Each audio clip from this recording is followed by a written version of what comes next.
Hi friends, MNS ಅಕಾಡೆಮಿಗೆ ಸ್ವಾಗತ. SDA ಮತ್ತು FDAಗೆ ಸಂಬಂಧಿಸಿದಂತೆ 2008ರಲ್ಲಿ ಕೇಳಲಾದಂತಹ ಇತಿಹಾಸದ 20 ಪ್ರಮುಖ ಪ್ರಶ್ನೆಗಳ ಚರ್ಚೆಯನ್ನು ನಿಮ್ಮೊಡನೆ ಮಾಡಲಿದ್ದೇವೆ. ದಯವಿಟ್ಟು ನಮ್ಮ ಈ ವಿಡಿಯೋವನ್ನು ಕೊನೆಯವರೆಗೂ ವೀಕ್ಷಿಸಿ. ಹಾಗೆಯೇ ನಮ್ಮ ಈ ಪ್ರಯತ್ನ ತಮಗೆ ಇಷ್ಟವಾದಲ್ಲಿ ದಯವಿಟ್ಟು ನಮ್ಮ MNS ಅಕಾಡೆಮಿ ಚಾನಲನ್ನು ಸಬ್ಸ್ಕ್ರೈಬ್ ಮಾಡಿ, ಲೈಕ್ ಮಾಡಿ, ಶೇರ್ ಮಾಡಿ, ಹಾಗೆಯೇ ಕಮೆಂಟ್ ಮಾಡಿ.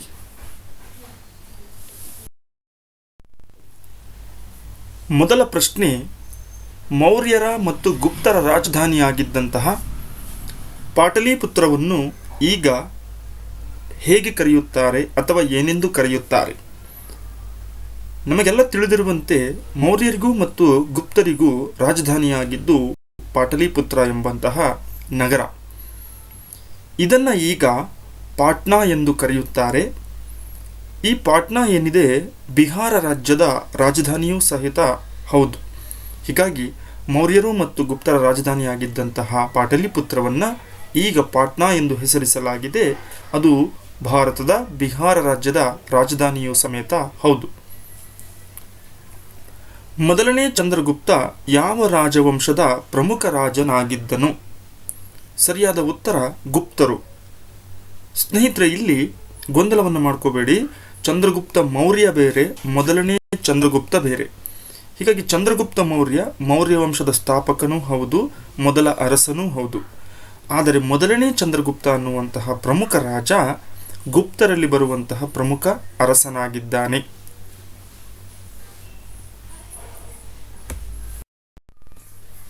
ರಾಷ್ಟ್ರಕೂಟರ ರಾಜಧಾನಿ ಯಾವುದಾಗಿತ್ತು? ಮಳಖೇಡ ಅಥವಾ ಮಾನ್ಯಕೇಟ. ರಾಷ್ಟ್ರಕೂಟರ ಪ್ರಥಮ ರಾಜಧಾನಿ ಯಲೀಚಪುರವಾಗಿದ್ದು, ಅದಾದ ನಂತರ ರಾಷ್ಟ್ರಕೂಟರ ಪ್ರಸಿದ್ಧ ಅರಸನಾದಂತಹ ಅಮೋಘವರ್ಷ ಹೊಸ ನಗರವನ್ನು ಸ್ಥಾಪನೆ ಮಾಡ್ತಾನೆ. ಆ ನಗರದ ಹೆಸರು ಮಾನ್ಯಕೇಟ ಆಗಿತ್ತು. ಈಗ ಅದನ್ನು ಮಳಖೇಡ ಎಂದು ಕರೆಯುತ್ತೇವೆ.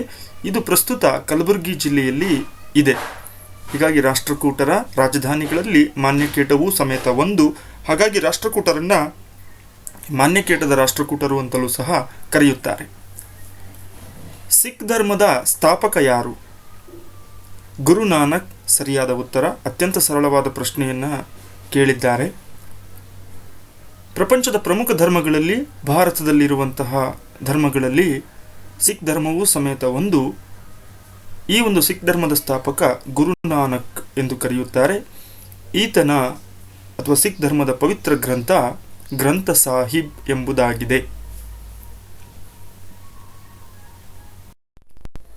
ಮೂರನೇ ಪಾಣಿಪಟ್ ಕದನ ನಡೆದಂತಹ ವರ್ಷ ಯಾವುದು?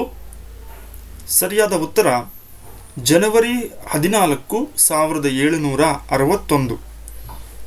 ಈ ಒಂದು ಪಾಣಿಪತ್ ಎಂಬ ಸ್ಥಳವು ನವದೆಹಲಿಯಿಂದ 60 ಮೈಲಿಗಳಷ್ಟು ದೂರದಲ್ಲಿದೆ. ಈ ಒಂದು ಜಾಗದಲ್ಲಿ ಮರಾಠರು ಮತ್ತು ಅಫ್ಘನ್ ದೊರೆಯಾದಂತಹ ಅಹಮದ್ ಶಾ ಅಬ್ದಾಲಿಯ ನಡುವೆ ಈ ಒಂದು ಮೂರನೇ ಪಾಣಿಪಟ್ ಕದನ ನಡೆಯುತ್ತೆ. ಇದರ ಫಲಿತಾಂಶ ಈ ಒಂದು ಯುದ್ಧದಲ್ಲಿ ಅಹಮದ್ ಶಾ ಅಬ್ದಾಲಿಯ ಸೈನ್ಯ ಗೆಲುವನ್ನು ಸಾಧಿಸಿತು. ತಾಳಿಕೋಟೆ ಕದನ ಯಾರ ನಡುವೆ ನಡೆಯಿತು? ನಮಗೆಲ್ಲ ತಿಳಿದಿರುವಂತೆ ವಿಜಯನಗರ ಸಾಮ್ರಾಜ್ಯದಲ್ಲಿ ಅತ್ಯಂತ ಪ್ರಮುಖ ಪಾತ್ರವನ್ನು ವಹಿಸಿದಂಥ ಯುದ್ಧ ಇದು. ಬಹಮನಿ ಸುಲ್ತಾನರು ಮತ್ತು ವಿಜಯನಗರದ ಅರಸರಿಗೆ ಈ ಒಂದು ಯುದ್ಧ ನಡೆಯುತ್ತೆ 1565ರಲ್ಲಿ. ತಾಳಿಕೋಟೆ ಎಂಬ ಸ್ಥಳದಲ್ಲಿ ಈ ಒಂದು ಯುದ್ಧ ನಡೆದಿದ್ದರಿಂದ ಇದನ್ನು ತಾಳಿಕೋಟೆ ಕದನ ಎಂದು ಕರೆಯುತ್ತಾರೆ. ವಿಶೇಷವಾಗಿ ಅಳಿಯ ರಾಮರಾಯ ಮತ್ತು ಬಹುಮನಿ ಸುಲ್ತಾನರ ನಡುವೆ ಈ ಒಂದು ಯುದ್ಧ ಜರುಗುತ್ತೆ. ಇದು ವಿಜಯನಗರವನ್ನು ಸರ್ವನಾಶ ಮಾಡುವಂತಹ ಒಂದು ಯುದ್ಧವಾಗಿರುತ್ತೆ. ಇದರಲ್ಲಿ ಬಹುಮನಿ ಸುಲ್ತಾನರು ಜಯವನ್ನು ಗಳಿಸಿ ವಿಜಯನಗರ ಸಾಮ್ರಾಜ್ಯ ಪತನಕ್ಕೆ ದಾರಿಯಾಯಿತು. ತಾಳಿಕೋಟೆ ಕದನ. 7ನೆಯ ಪ್ರಶ್ನೆ, ಮೊದಲ ದುಂಡುಮೇಜಿನ ಪರಿಷತ್ತು ನಡೆದ ವರ್ಷ ಯಾವುದು? ನವೆಂಬರ್ 12, 1931ರಿಂದ ಜನವರಿ 19ರವರೆಗೆ ಈ ಒಂದು ದುಂಡುಮೇಜಿನ ಸಮ್ಮೇಳನ ನಡೆಯುತ್ತೆ. ದುಂಡುಮೇಜಿನ ಸಮ್ಮೇಳನ ಎಂದರೆ ಅರ್ಥ ಭಾರತದ ಸಾಂವಿಧಾನಿಕ ಪ್ರಗತಿಯ ಬಗ್ಗೆ ಚರ್ಚಿಸಲು ಹಾಗೂ ಸೈಮನ್ ವರದಿಯ ಬಗ್ಗೆ ಚರ್ಚಿಸಲು ಬ್ರಿಟಿಷ್ ಸರ್ಕಾರವು ಲಂಡನ್ನಿನಲ್ಲಿ ಏರ್ಪಡಿಸಿದ್ದಂತಹ ಭಾರತೀಯ ಮತ್ತು ಬ್ರಿಟಿಷ್ ಪ್ರತಿನಿಧಿಗಳ ಸಭೆಯನ್ನ ನಾವು ದುಂಡು ಮೇಜಿನ ಸಮ್ಮೇಳನ ಎಂದು ಕರೆಯುತ್ತೇವೆ. ರಾಜಗೋಪಾಲಾಚಾರಿ ಸಿ ಇವರಿಗೆ ಸಂಬಂಧಿಸಿದಂತೆ ಈ ಕೆಳಗಿನ ಯಾವ ಹೇಳಿಕೆ ಸರಿಯಾಗಿದೆ? ಭಾರತದ ಮೊದಲ ಭಾರತೀಯ ಗವರ್ನರ್ ಜನರಲ್. ಬ್ರಿಟಿಷರು ಭಾರತಕ್ಕೆ ಸ್ವತಂತ್ರವನ್ನು ನೀಡಿದ ನಂತರ ಭಾರತದ ಗವರ್ನರ್ ಜನರಲ್ ಆಗಿ ಸಾಂವಿಧಾನಿಕ ಆಡಳಿತ ಆರಂಭವಾಗುವವರೆಗೂ ಭಾರತದ ಗವರ್ನರ್ ಜನರಲ್ ಆಗಿ ನೇಮಕವಾದಂಥವರು ಸಿ ರಾಜಗೋಪಾಲಾಚಾರಿ. ಖ್ಯಾತ ರಾಜನೀತಿ ತಜ್ಞ, ಕವಿ ಹಾಗೂ ಸ್ವಾತಂತ್ರ್ಯ ಹೋರಾಟಗಾರರಾಗಿದ್ದರು ರಾಜಗೋಪಾಲಾಚಾರಿ ಸಿ ಎಂಬುವಂಥವರು. ಮೊಹಮ್ಮದ್ ಅಲಿ ಜಿನ್ನಾರ್ ಅವರಿಗೆ ಸಂಬಂಧಿಸಿದಂತೆ ಈ ಕೆಳಗಿನ ಯಾವ ಹೇಳಿಕೆ ಸರಿಯಾಗಿದೆ? 4 ಹೇಳಿಕೆಗಳನ್ನು ನೀಡಿದ್ದರು. ಅದರಲ್ಲಿ ಸರಿಯಾದಂತಹ ಹೇಳಿಕೆ ಪಾಕಿಸ್ತಾನದ ಮೊದಲ ಗವರ್ನರ್ ಜನರಲ್ ಆಗಿದ್ದರು. ಪಾಕ್ ಮತ್ತು ಭಾರತ ವಿಭಜನೆಯಾದಂಥ ಸಂದರ್ಭದಲ್ಲಿ ಪ್ರಮುಖ ಪಾತ್ರವನ್ನು ವಹಿಸಿದಂತಹ ಜಿನ್ನಾರ್ ಅವರು ಪಾಕಿಸ್ತಾನದ ಜನಕ ಎಂತಲೂ ಕರೆಯುತ್ತಾರೆ.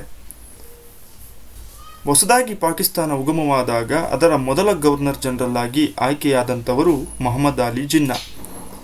ಆಲ್ ಇಂಡಿಯಾ ಮುಸ್ಲಿಂ ಲೀಗ್ನಲ್ಲಿ ಗುರುತಿಸಿಕೊಂಡಿದ್ದಂತಹ ಇವರು ಭಾರತ ಮತ್ತು ಪಾಕ್ ವಿಭಜನೆಗೆ ಕಾರಣಕರ್ತರಾದಂಥವರು.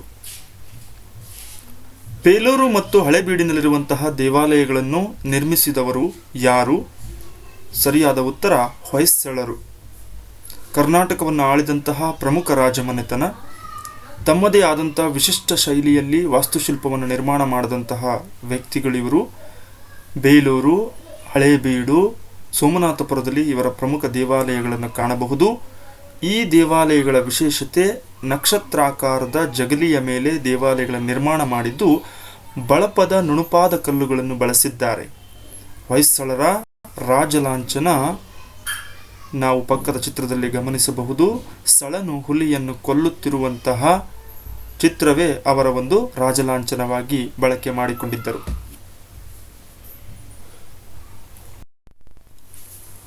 ಬಾದಾಮಿ ಚಾಲುಕ್ಯರ ಆಸ್ಥಾನಕ್ಕೆ ಭೇಟಿ ನೀಡಿದಂತಹ ಚೀನಾದ ಯಾತ್ರಿಕ ಯಾರು? ಯುಯೆನ್ತ್ಸಾಂಗ್. ಈತ ಚೀನಾದ ಬೌದ್ಧ ಯಾತ್ರಿಕನಾಗಿದ್ದು ಭಾರತದ ಸಂದರ್ಶನಕ್ಕಾಗಿ ಈತ ಆಗಮಿಸ್ತಾನೆ. ಈತ ಆಗಮಿಸಿದಂತಹ ಕ್ರಿಸ್ತಪೂರ್ವ 6ನೇ ಶತಮಾನದಲ್ಲಿ ಉತ್ತರ ಭಾರತವನ್ನು ಆಳ್ತಾ ಇದ್ದಿದ್ದು ಉತ್ತರ ಪತೇಶ್ವರ ಎಂಬ ಬಿರುದಾಂಕಿತನಾಗಿದ್ದಂತಹ ಹರ್ಷವರ್ಧನ. ದಕ್ಷಿಣ ಭಾರತದಲ್ಲಿ ಅತ್ಯಂತ ಪ್ರಮುಖ ಅರಸನಾಗಿ ಪ್ರವರ್ಧಮಾನಕ್ಕೆ ಬಂದಂಥವನು ಇಮ್ಮಡಿ ಪುಲಕೇಶಿ. ಇವರಿಬ್ಬರ ಮಧ್ಯೆ ನಡೆದಂತಹ ನರ್ಮದಾ ಕದನವನ್ನು ಕಣ್ಣಾರೆ ಕಂಡಂತಹ ಯುಯೆನ್ತ್ಸಾಂಗ್ ಬಾದಾಮಿ ಚಾಲುಕ್ಯರ ಆಸ್ಥಾನಕ್ಕೂ ಕೂಡ ಭೇಟಿ ನೀಡಿ ಹಲವು ದಿನಗಳ ಕಾಲ ಇಲ್ಲಿ ಇರ್ತಾನೆ. ಈ ಯುಯೆನ್ತ್ಸಾಂಗನ ಪ್ರಮುಖ ಕೃತಿ ಸಿಯುಕಿ ಗ್ರಂಥ. ಇದರಿಂದ ನಮಗೆ ಇಮ್ಮಡಿ ಪುಲಕೇಶಿಯ ಮತ್ತು ಹರ್ಷವರ್ಧನನ ಮಾಹಿತಿಯು ದೊರೆಯುತ್ತದೆ. 1905ರಲ್ಲಿ ಬಂಗಾಳದ ವಿಭಜನೆ ಮಾಡಿದವರು ಯಾರು? Lord Curzon. ಭಾರತದ ಇತಿಹಾಸದಲ್ಲಿ ಅತ್ಯಂತ ಪ್ರಮುಖ ಘಟನೆ. ಬಂಗಾಳ ಬ್ರಿಟಿಷರ ಪ್ರಾಬಲ್ಯಯುತವಾದಂತಹ ರಾಜ್ಯವಾಗಿರುತ್ತೆ. ಕೋಮು ಸೌಹಾರ್ದತೆಯಿಂದ ವಾಸಿಸುತ್ತಿದ್ದಂತಹ ಬಂಗಾಳವನ್ನು ವಿಭಜನೆ ಮಾಡುವಂತಹ ಕಾರ್ಯಕ್ಕೆ ಲಾರ್ಡ್ ಕರ್ಜನ್ ಕೈ ಹಾಕ್ತಾನೆ 1905ರಲ್ಲಿ. ಅದಾದ ನಂತರ ಮತ್ತೆ ತನ್ನ ನಿರ್ಧಾರವನ್ನು ಹಿಂಪಡೆಯಲಾಗುತ್ತೆ. ಹೀಗಾಗಿ 1905ರಲ್ಲಿ ಬಂಗಾಳದ ವಿಭಜನೆಯನ್ನು ಮಾಡಿದವನು ಲಾರ್ಡ್ ಕರ್ಜನ್ ಎಂಬಂತಹ ಬ್ರಿಟಿಷ್ ಅಧಿಕಾರಿ. ಮಧ್ಯಯುಗದಲ್ಲಿ ಭಾರತವನ್ನು ಆಳಿದಂಥ ಏಕೈಕ ಮಹಿಳೆ ಯಾರು? ರಜಿಯಾ ಸುಲ್ತಾನ. ದೆಹಲಿ ಸುಲ್ತಾನರ ಆಳ್ವಿಕೆಯಲ್ಲಿ ಮಧ್ಯಯುಗ ಎಂದು 8ನೇ ಶತಮಾನದಿಂದ 12ನೇ ಶತಮಾನದವರೆಗೂ ಗುರುತಿಸ್ತಾರೆ. ಇಲ್ತಮಷ್ ಎನ್ನುವಂತಹ ರಾಜನ ಮಗಳಾಗಿದ್ದಂತಹ ರಜಿಯಾ ಸುಲ್ತಾನ ಭಾರತವನ್ನು ಆಳಿದಂತಹ ಏಕೈಕ ಮಹಿಳೆ ಮಧ್ಯಯುಗದಲ್ಲಿ, ಅಂದರೆ ಆ ಕಾಲಾವಧಿಯಲ್ಲಿ. ಹೀಗಾಗಿ ದೆಹಲಿಯನ್ನಾಳದಂತಹ ಮೊಟ್ಟ ಮೊದಲ ಅರಸಿಯೂ ಸಮೇತ ಇವಳೇ ಆಗ್ತಾಳೆ, ರಜಿಯಾ ಸುಲ್ತಾನ, ಇಲ್ತಮಷ್ನ ಮಗಳು. ಅಕ್ಕ ಮಹಾದೇವಿ ಒಬ್ಬ ವೀರಶೈವ ಸಂತಳು.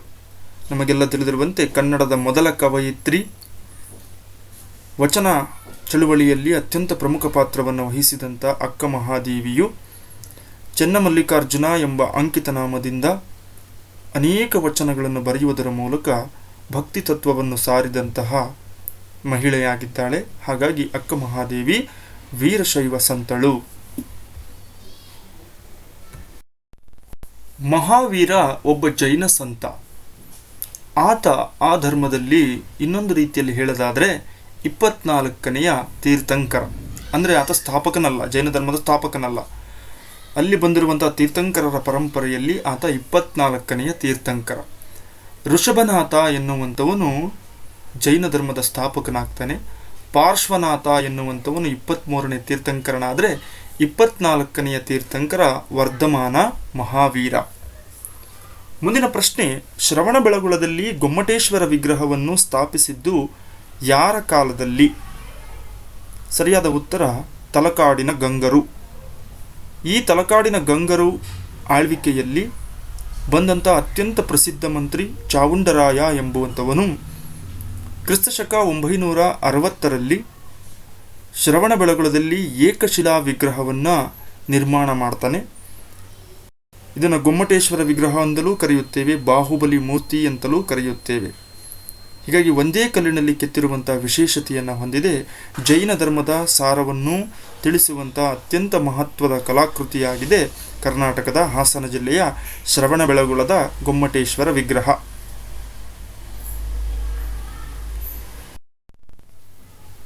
ಸಾವಿರದ 857ರಲ್ಲಿ ಝಾನ್ಸಿ ರಾಣಿ ಲಕ್ಷ್ಮೀಬಾಯಿ ಬ್ರಿಟಿಷರ ವಿರುದ್ಧ ಹೋರಾಡಲು ಕಾರಣವೇನು? ಉತ್ತರ, ಆಕೆಯ ಪತಿ ದತ್ತುಪುತ್ರನನ್ನು ಝಾನ್ಸಿಯ ಉತ್ತರಾಧಿಕಾರಿ ಮತ್ತು ರಾಜ ಎಂದು ಮಾನ್ಯತೆ ನೀಡಲು ಬ್ರಿಟಿಷರು ನಿರಾಕರಿಸಿದ್ದು. ಲಾರ್ಡ್ ಡಾಲ್ಹೌಸಿ ಎಂಬ ಅಧಿಕಾರಿಯು ಭಾರತದಲ್ಲಿ ದತ್ತು ಮಕ್ಕಳಿಗೆ ರಾಜ್ಯವಾಳುವ ಹಕ್ಕಿಲ್ಲ ಎನ್ನುವಂಥ ಕಾನೂನನ್ನು ಜಾರಿಗೆ ತಂದಿರ್ತಾನೆ. ಆಗ ಝಾನ್ಸಿ ರಾಣಿ ಲಕ್ಷ್ಮೀಬಾಯಿಗೆ ಮಕ್ಕಳಿಲ್ಲದಿರುವಂತಹ ಕಾರಣಕ್ಕೆ ಆತನ ಪತಿಯಾದಂತಹ ರಾಜ ಗಂಗಾಧರ್ರಾವ್ ನೆವ್ಲಾಕರ್ ಎನ್ನುವಂಥವನು ದತ್ತು ಮಗನನ್ನು ಪಡೆದುಕೊಂಡಿರ್ತಾನೆ. ಈತನನ್ನು ಉತ್ತರಾಧಿಕಾರಿ ಮತ್ತು ರಾಜ ಎಂದು ಮಾನ್ಯತೆ ನೀಡೋದಕ್ಕೋಸ್ಕರ ಬ್ರಿಟಿಷರು ನಿರಾಕರಣೆಯನ್ನು ಮಾಡ್ತಾರೆ. ಅದಕ್ಕೆ ಕಾರಣವಾಗಿದ್ದಂಥದ್ದು ಅವರು ಜಾರಿಗೆ ತಂದಂತಹ ದತ್ತು ಮಕ್ಕಳಿಗೆ ರಾಜ್ಯವಾಳುವ ಹಕ್ಕಿಲ್ಲ ಎನ್ನುವುದು. ಇದರಿಂದ ಕುಪಿತಗೊಂಡಂತಹ ಝಾನ್ಸಿ ರಾಣಿ ಲಕ್ಷ್ಮೀಬಾಯಿ ಬ್ರಿಟಿಷರ ವಿರುದ್ಧವಾಗಿ ಹೋರಾಟವನ್ನು ಮಾಡ್ತಾಳೆ. ವಿಧವಾ ವಿವಾಹಕ್ಕೆ ಸಂಘಟಿತ ಪ್ರಯತ್ನ ಹಾಗೂ ಚಳುವಳಿ ನಡೆಸಿದಂತಹ ಸಮಾಜ ಸುಧಾರಕ ಯಾರು? ಈಶ್ವರ್ ಚಂದ್ರ ವಿದ್ಯಾಸಾಗರ್. ವಿಧವೆಗೆ ಪುನರ್ವಿವಾಹವಾಗುವಂಥ ಅವಕಾಶವನ್ನು ನೀಡಬೇಕು, ಕಾನೂನನ್ನಾಗಿ ಅದನ್ನು ಜಾರಿ ಮಾಡಬೇಕು ಅನ್ನುವಂತಹ ಕಾರಣಕ್ಕೆ ಪಶ್ಚಿಮ ಬಂಗಾಳದಿಂದ ಆಗಮಿಸಿದ್ದಂತಹ ಈಶ್ವರ್ ಚಂದ್ರ ವಿದ್ಯಾಸಾಗರ್ ಅವರು ಹೋರಾಟವನ್ನು ಆರಂಭಿಸ್ತಾರೆ. ಇದರಂತೆ 1850ರಲ್ಲಿ ಬ್ರಿಟಿಷ್ ಸರ್ಕಾರ ವಿಧವಾ ಪುನರ್ವಿವಾಹ ಕಾಯ್ದೆಯನ್ನು ಜಾರಿಗೆ ತರುತ್ತೆ. ಭಾರತದ ಪ್ರಥಮ ಮಹಿಳಾ ರಾಷ್ಟ್ರಪತಿ ಯಾರು? ಪ್ರತಿಭಾ ಪಾಟೀಲ್. ರಾಷ್ಟ್ರಪತಿಗಳಲ್ಲಿ ಆಯ್ಕೆಯಾದಂತಹ ವ್ಯಕ್ತಿಗಳಲ್ಲಿ ಮಹಿಳಾ ರಾಷ್ಟ್ರಪತಿ ಮೊದಲ ಬಾರಿಗೆ ಆಯ್ಕೆಯಾಗಿದ್ದು ಪ್ರತಿಭಾ ಪಾಟೀಲ್. ಡಾಕ್ಟರ್ APJ ಅಬ್ದುಲ್ ಕಲಾಂನ ನಂತರ ಭಾರತದ ರಾಷ್ಟ್ರಪತಿಯಾಗಿ ಆಯ್ಕೆಯಾಗ್ತಾರೆ. ಆ ಮೂಲಕವಾಗಿ ಮಹಿಳಾ ರಾಷ್ಟ್ರಪತಿ ಎಂಬ ಕೀರ್ತಿಗೆ ಇವರು ಪಾತ್ರರಾಗ್ತಾರೆ. ಭಾರತದ ಮೊದಲ ಮಹಿಳಾ ಪ್ರಧಾನಮಂತ್ರಿ ಎಂದು ಶ್ರೀಮತಿ ಇಂದಿರಾ ಗಾಂಧಿಯವರನ್ನು ಕರೆಯುತ್ತೇವೆ. ಹಾಗೆಯೇ ಲೋಕಸಭಾ ಸ್ಪೀಕರ್ ಆಗಿ ಆಯ್ಕೆಯಾದಂಥ ಮೊದಲ ಮಹಿಳೆ ಮೀರಾ ಕುಮಾರಿ. ಇಮ್ಮಡಿ ಪುಲಕೇಶಿಯನ್ನು ಸೋಲಿಸಿದಂತಹ ಪಲ್ಲವ ದೊರೆ ಯಾರು?